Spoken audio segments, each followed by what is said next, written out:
Imagine um homem simples, tímido, desajeitado, considerado por muitos como incapaz.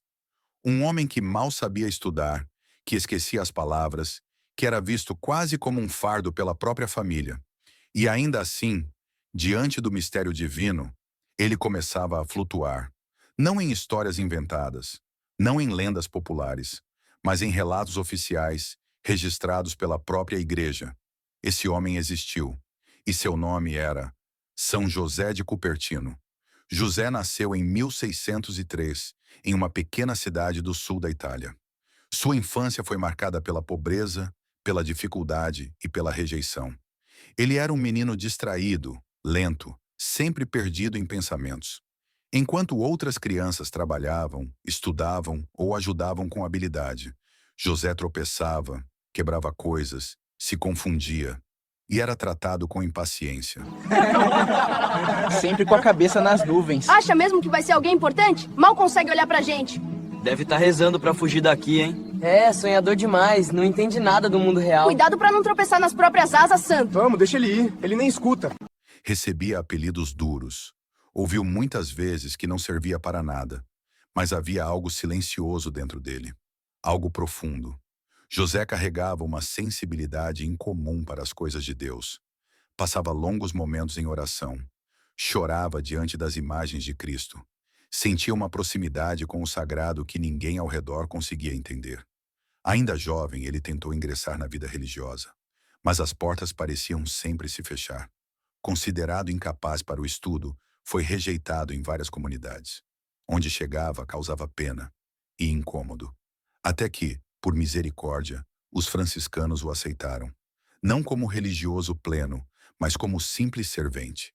Ele limpava, carregava objetos, realizava pequenas tarefas. E foi ali, na rotina silenciosa e humilde, que sua alma floresceu. José descobriu que não precisava ser brilhante para amar. Bastava se oferecer. Com o tempo, permitiram que ele estudasse para o sacerdócio. Poucos acreditavam que ele chegaria lá. O exame final era duro, exigia memorização, clareza, raciocínio. E José simplesmente não conseguia. Sua mente parecia não colaborar. Ele esquecia tudo. E então veio o momento decisivo. O dia do exame. Ali estavam os avaliadores. Sérios, experientes, acostumados a medir cada palavra do candidato. Um por um, os estudantes eram interrogados. Alguns respondiam bem, outros tremiam. José observava e rezava. Porque ele sabia, não tinha capacidade alguma. Quando chegou sua vez, muitos já o julgavam derrotado. Olhavam com compaixão e com certeza do fracasso.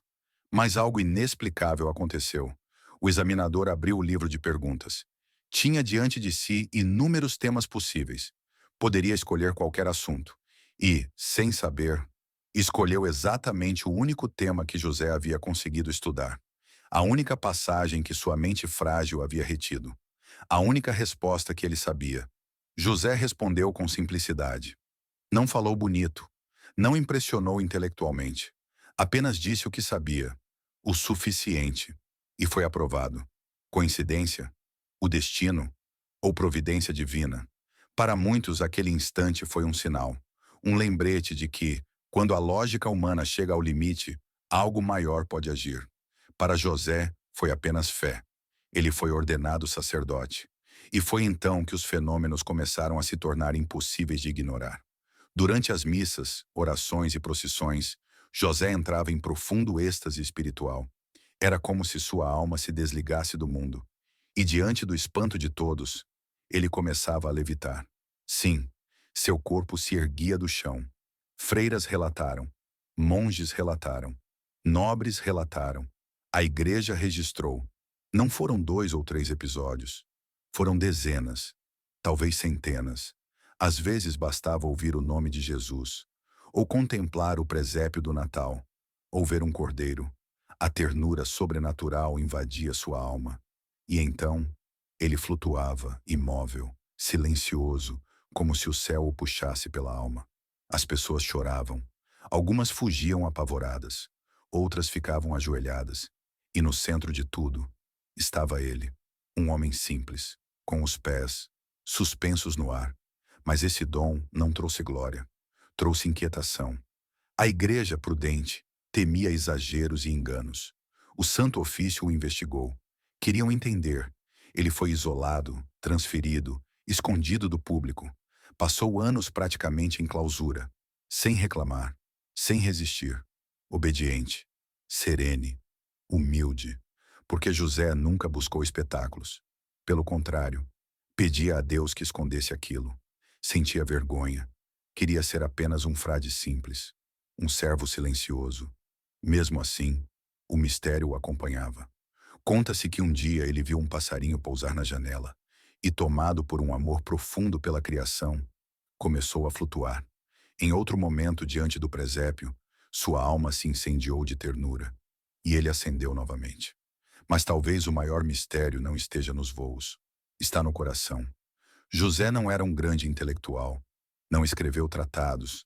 Não discutia teologia complexa. Ele apenas amava. Amava profundamente.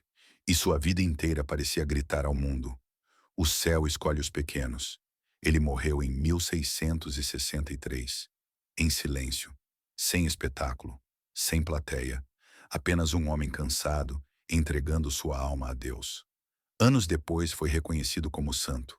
Hoje ele é padroeiro dos estudantes. Talvez porque sabe o que é sentir-se incapaz diante dos exames. E padroeiro dos aviadores?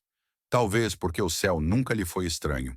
Mas acima de tudo, São José de Cupertino permanece como um mistério diante do mundo moderno.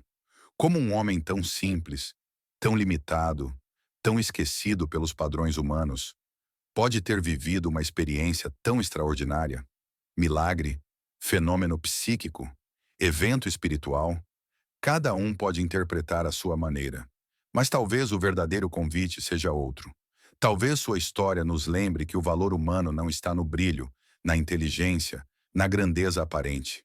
Está na humildade, na entrega, na pureza do coração. Porque no fim, o maior voo não acontece com o corpo, acontece com a alma. E José de Cupertino voou mais alto do que jamais imaginou.